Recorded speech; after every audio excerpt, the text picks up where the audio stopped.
Alors pour la suite, on va faire de la fusion d'images, parce que jusqu'à présent, on utilise des masques de fusion, mais pas vraiment pour faire la fusion, c'est pour masquer.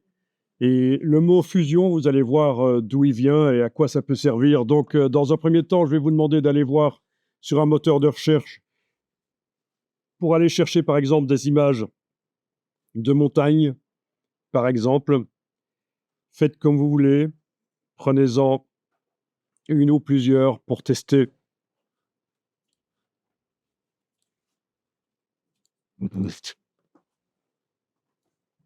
Donc, ce qu'on va voir là, c'est fusion d'images.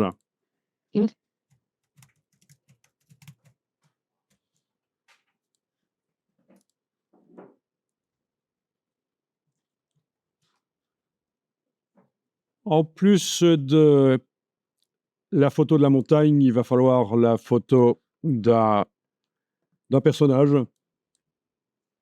ou d'un animal. Ça pourrait même être un objet, peu importe, on va le superposer à la montagne et on va essayer de faire une fusion. Donc ici, ce serait quand même bien que le personnage soit vu de près. Oui, qu'il soit vu de près dans un décor, c'est pas plus mal. Donc là, j'ai demandé des hikers, mais voilà, ça pourrait peut-être convenir.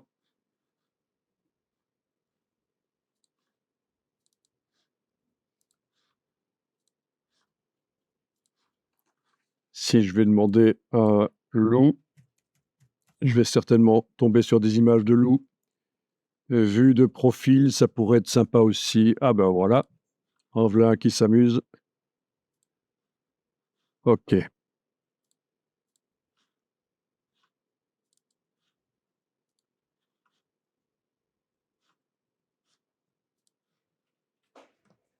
Une fois que vous aurez compris, vous pourrez faire d'autres tests, il n'y a pas de problème.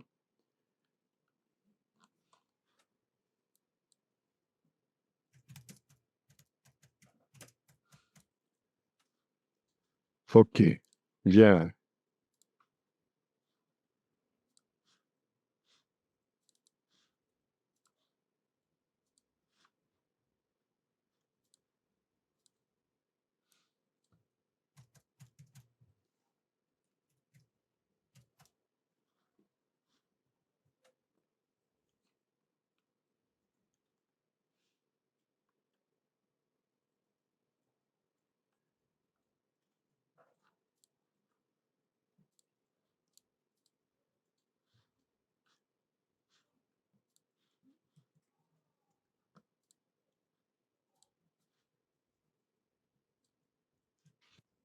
Alors, on vous demande de faire un poster format A1. Donc, format A1, c'est la moitié du format A0. Vous avez ici sur Wikipédia les dimensions en millimètres qui sont indiquées. Donc, je vais faire un peu plus large, je vais faire du A1+. Donc, il y aura, dès le départ, je prévois un bord perdu. Donc, par exemple, je vais faire du 60 centimètres sur 85 et ça devrait être bon, 60-85. En format horizontal, par exemple. 60-85, ça va être pour mon format A1. Donc, dans Photoshop, je vous ai dit jusqu'à présent que la résolution n'a pas d'importance, qu'on fait les trucages avec le maximum de pixels possible en fonction de ce que l'ordinateur peut supporter, que ce soit agréable à travailler. Et puis après, on transfère ça dans InDesign et c'est là que les choses se passent, on l'avait vu.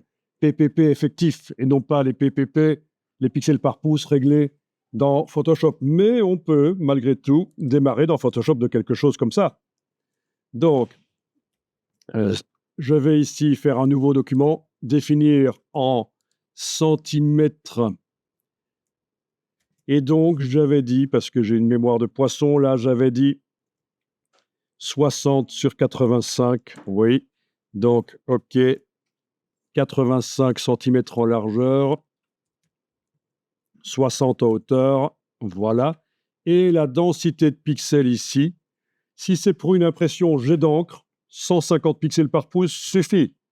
Si c'est pour faire un stationery pour une foire, pour un stand jet d'encre. Si c'est pour un imprimeur, il est probable qu'il va vous demander du 300 pixels par pouce. Voyons un peu ce que ça nous fait, ce format à 300 pixels par pouce. Est-ce que c'est gérable sur l'ordinateur que vous avez? Est-ce que ça ne va pas être trop lent? Sinon, il faudra indiquer 150. On va le faire en RVB, même si au final, ce sera une impression, parce qu'on fera une exportation. D'abord, si c'est pour imprimer sur une imprimante jet d'encre, on lui envoie du RVB, c'est mieux. On profitera au maximum des couleurs possibles sur l'imprimante si on lui envoie du RVB. Et si c'est pour un imprimeur, on lui fera un PDF CMJN à l'exportation. Bon, voilà, le RVB, on va prendre du standard RVB, on va dire que c'est bon comme ça. Je crée, voilà, touche F, je suis plein écran, voilà mon format A1+. Et qu'est-ce que ça dit au niveau du nombre de pixels, image, taille de l'image? 10 000 pixels sur 7 000, c'est quand même peut-être un peu beaucoup pour ce qu'on va faire. Vous savez quoi? On va le faire à 150 pixels par pouce. Ce sera mieux. Donc ici, dans image, taille de l'image, vous allez repasser à 150 pixels par pouce. Ça nous fera 4 fois moins de pixels et ce sera davantage gérable.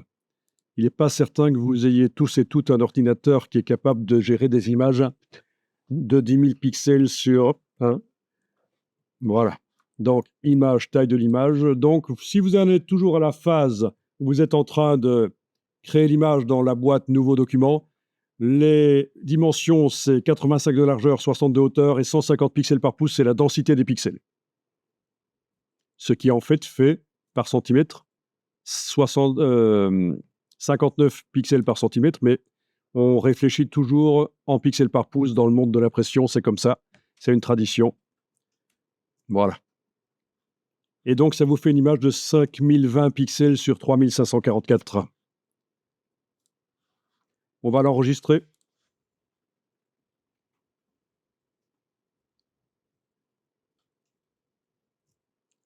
Donc, dans Fusion d'images, où j'ai déjà mis mes images que j'ai été chercher. Et donc, je vais l'appeler poster A1+, horizontal. Et ça va être la version 0.1 du poster, A1+ horizontal.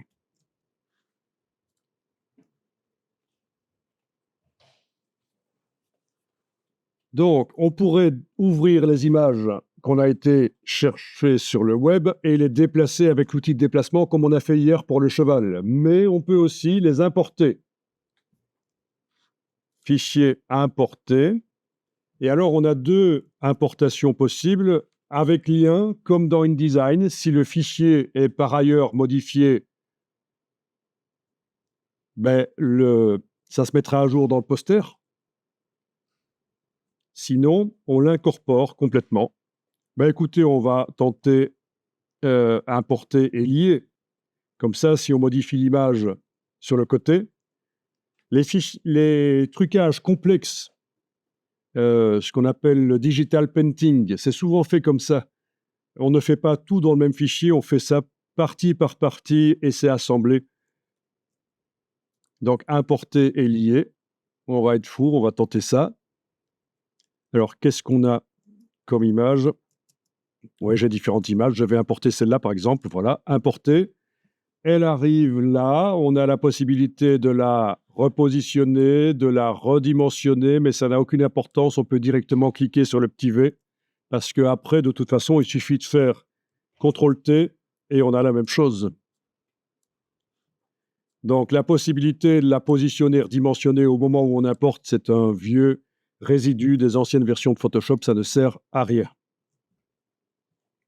Donc, il est arrivé sur un calque et sur la vignette du calque, on voit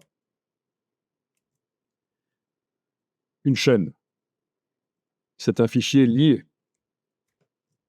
Si on avait choisi d'incorporer, ce serait un objet dynamique. Mais là, c'est une chaîne.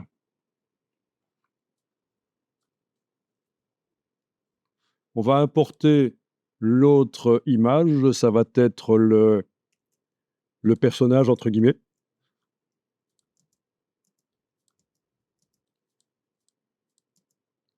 Voilà, on va tenter ça. Ouais, il est cadré serré, mais bon, on va voir. OK, voilà, je valide. Voilà, je peux mettre à jour fichier enregistré. Il semble que j'avais pris aussi un loup, mais bon, je vais tenter. Je n'avais pas pris le loup? Là. Voilà, il peut être bien aussi, mais au niveau qualité, il a l'air d'être un peu plus pourri. Non, finalement, il va pas aller. OK.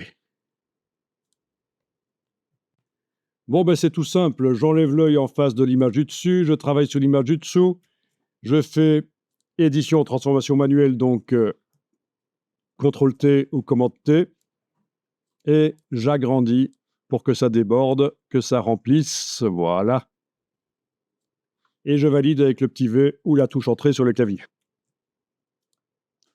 Bien. Ensuite, l'image du dessus, même chose, afficher, activer, transformation manuelle, et on agrandit pour que ça remplisse. Voilà. Et là, on va faire la fusion.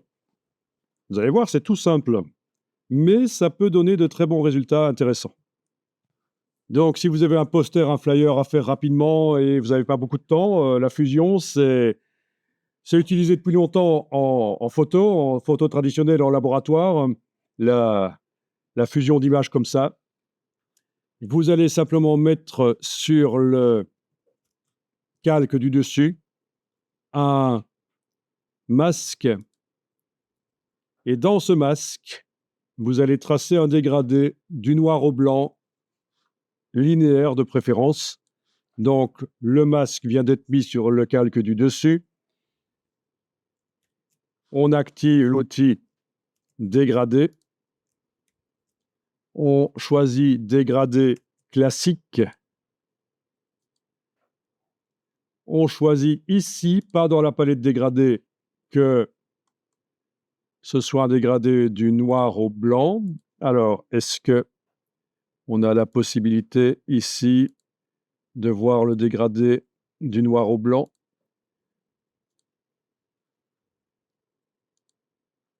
Basique. Voilà. Dans les basiques, vous avez 2 dégradés du noir au blanc. Vous les voyez? OK, je vous explique pourquoi. Il y en a un des 2, c'est les 2 couleurs qui sont là actuellement dans la palette des outils, là derrière. Il y a un des 2 dégradés dans les dégradés ici basiques. Ce sont les 2 couleurs de la palette des outils ici. Et l'autre, c'est un dégradé noir et blanc qui est en permanence là. Voilà. Donc c'est pour ça que certaines ont peut-être quelque chose de différent ici. Ben, dans ce cas-là, prenez celui-là. Et alors, dégradé qui va s'appliquer de manière linéaire. On a les modes d'application de dégradé ici. C'est ce qu'on a utilisé jusqu'à présent linéaire. Mode d'application normal, donc recouvrant. Ça va recouvrir, il n'y a pas d'effet de transparence dans le dégradé. Il va recouvrir les pixels blancs du masque. Vous tracez et voilà, vous avez une fusion dans un sens ou l'autre. Voilà. Et voilà. Alors, ça pourrait peut-être donner de bien de faire un dégradé symétrique dans ce cas-ci. L'idée, c'est de faire une fusion d'images. Et alors, voilà, vous pouvez très bien zoomer en arrière et commencer le dégradé en dehors, le terminer de l'autre côté. Donc, on va devoir ici, je pense, faire un dégradé. Quoique ceci donne déjà pas trop mal. Voilà, à force d'avoir testé, ceci donne déjà pas trop mal. Donc, on est en train de créer différents niveaux de transparence du calque grâce à un dégradé dans le masque de fusion, tout simplement. Oui, donc vous avez aussi la manière ici, symétrique, dégradé réfléchi. Quand vous tracez, ça vous fait... Alors, il ne le fait pas ici. Dégradé réfléchi. Tiens, tiens. Ah si, quand même. Voilà, dégrader, il faut le faire en petit, en fait, hein. Faut pas faire un grand trait, il faut faire un petit trait sur l'image. Voilà. Et je vous rappelle qu'avec la touche majuscule, ça cale sur les axes, donc il va être parfaitement horizontal si vous le tracez comme ça. Voilà. Donc, il empêche que le centre de l'image du chat soit visible. C'est exactement l'inverse de ce que je voudrais. Donc, je peux faire, en ayant le masque de fusion encadré, un CTRL-I, et ça inverse. CTRL-I fait un négatif du contenu du masque. C'est ce qui correspond à image, réglage, négatif. CTRL-I sur le PC, commande I sur le Mac. Mais il y a aussi une possibilité de cocher la case inversée. Je vous remontre. Là, je retrace le dégradé. Donc, le dégradé pose problème. Il est noir au centre, là où je devrais voir le chat. Mais donc, à la place de... je vais cocher simplement inversé ici dans les options. Inversé. Et quand je trace, sans devoir faire de négatif, il est déjà bon. De la fusion d'images, c'est hyper simple à faire. Ça donne un effet qui peut être bien. Voilà.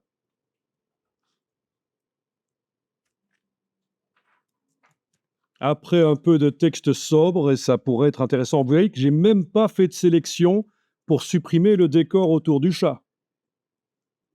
Donc c'est le genre de truc qui peut être fait en moins de 5 minutes en fait, hein.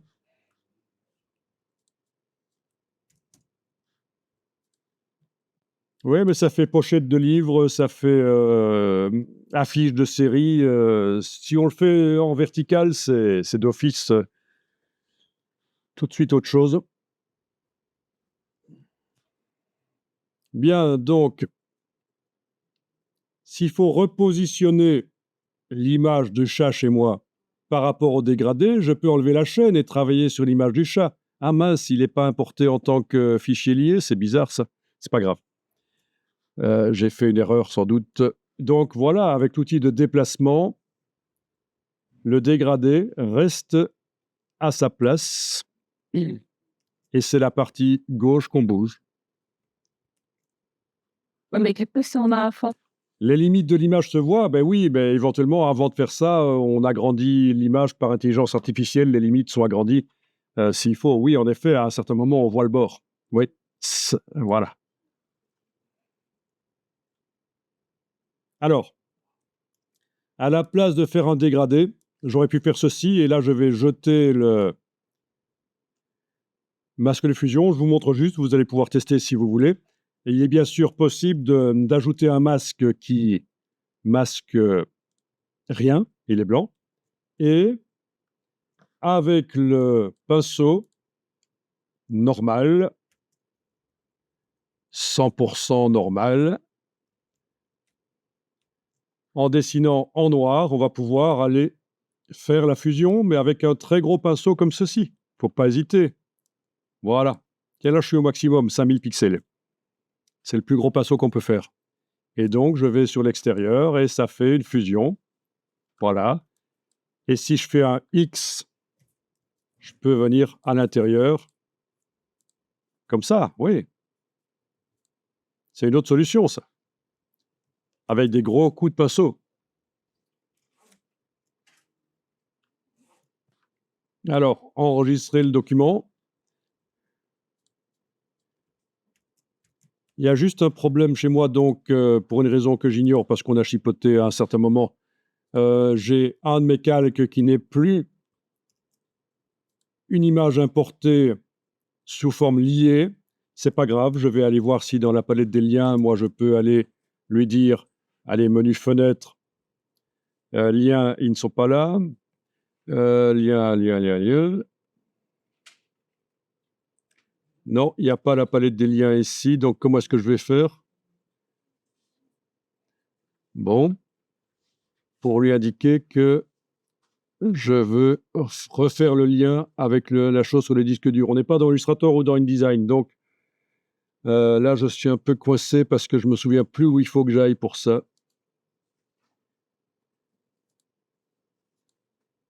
Ah si, menu calque,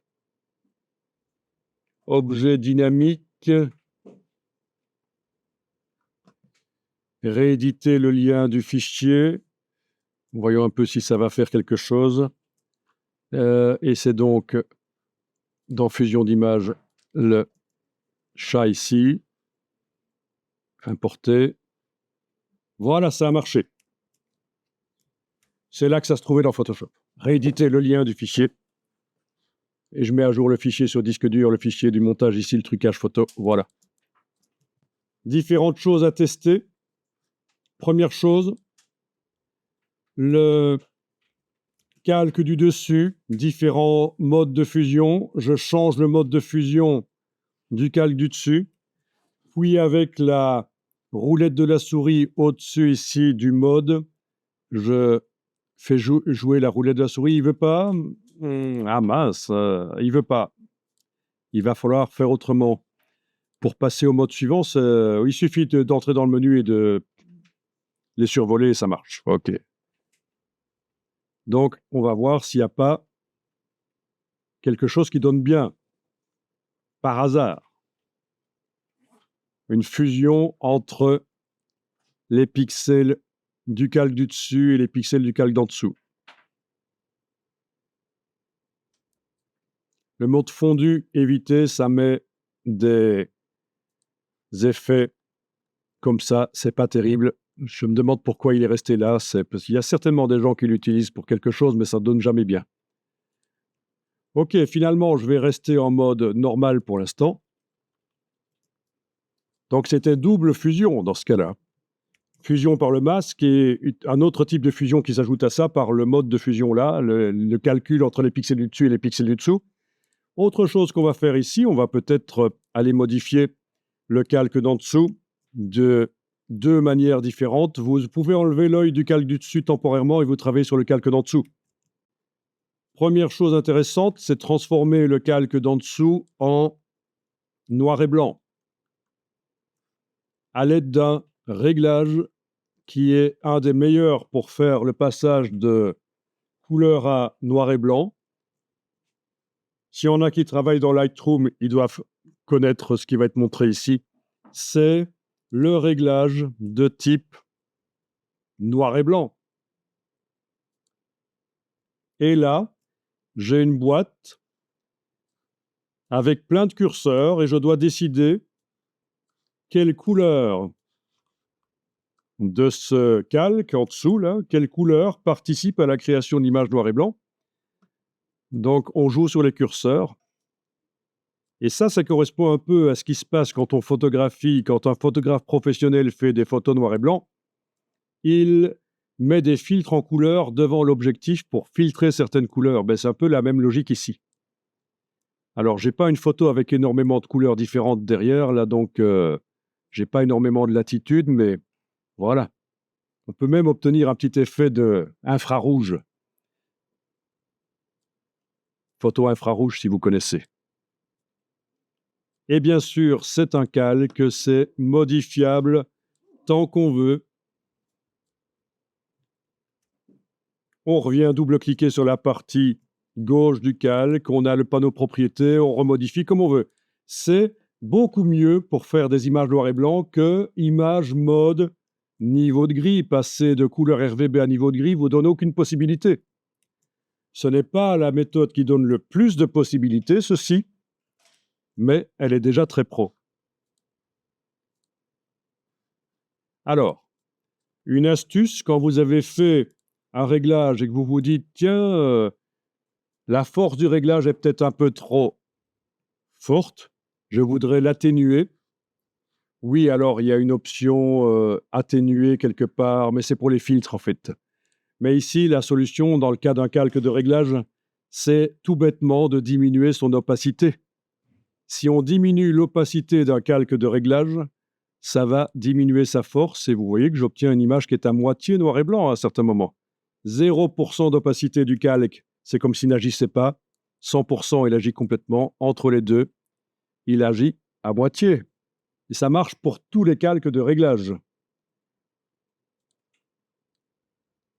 Atténuer sa force par l'opacité.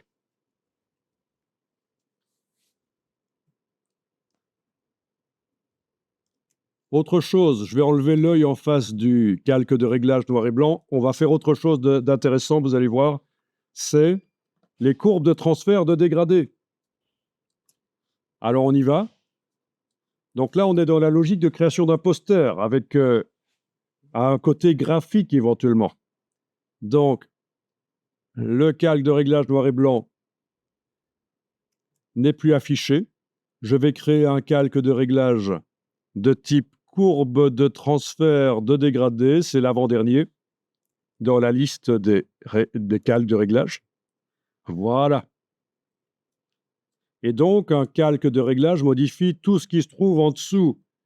Le chat du dessus, chez moi, n'est pas modifié du tout par ça, forcément. Et donc, vous avez le panneau propriété qui arrive, on est d'accord? Si vous le fermez, vous le récupérez en double-cliquant, par exemple, là-dessus, ou en allant dans menu fenêtre propriété. Et là, vous allez pouvoir choisir le dégradé dans la liste. Ici, la bibliothèque des dégradés.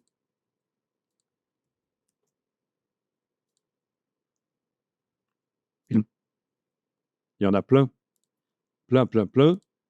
Mais alors, ce qui est intéressant, c'est de le faire soi-même. Donc, on va le faire soi-même, son dégradé. Réappliquer le dégradé du noir au blanc dans le Basics. Et par la même occasion, du coup, vous verrez comment on gère les dégradés dans Photoshop. Donc, pour modifier ce dégradé du noir au blanc, on clique sur lui.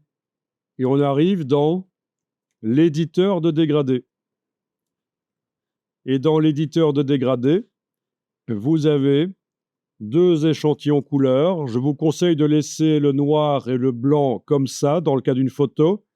Et on va les ajouter à un échantillon couleur ici et un autre là. Et on va les modifier. Ben, celui-ci, par exemple, en double-cliquant, on va lui donner une couleur. Voilà, je vais mettre du bleu comme ça, par exemple. L'autre ici, on peut lui donner une autre couleur.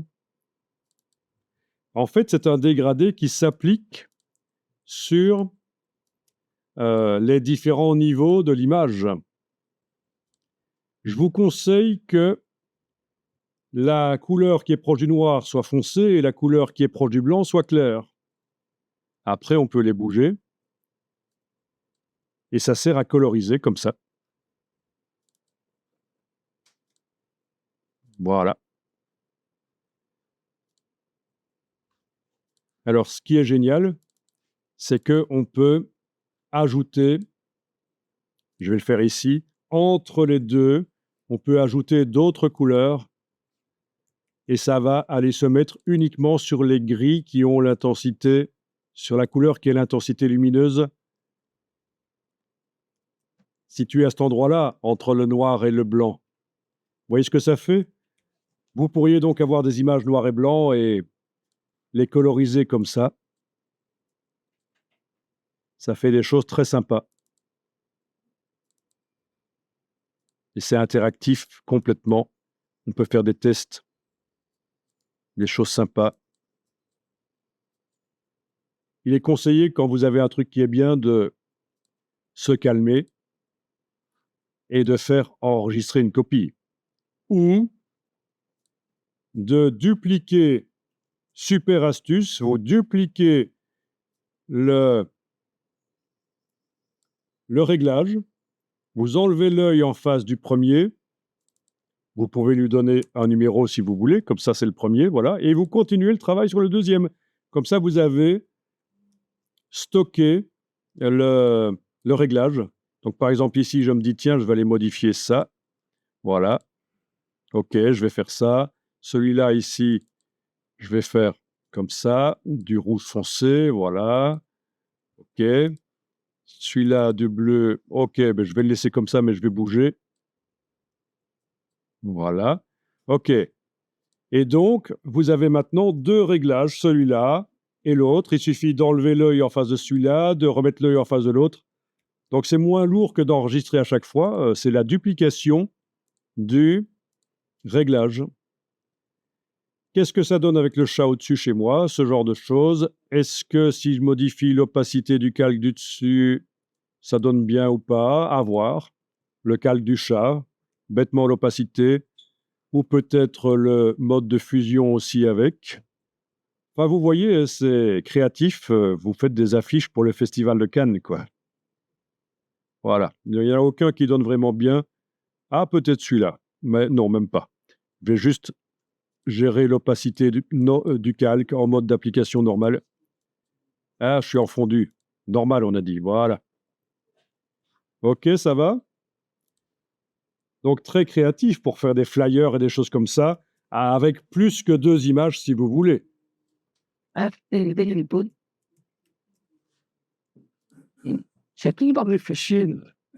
Après, avec un peu de texte, un titre, ça peut donner très bien ce genre de choses.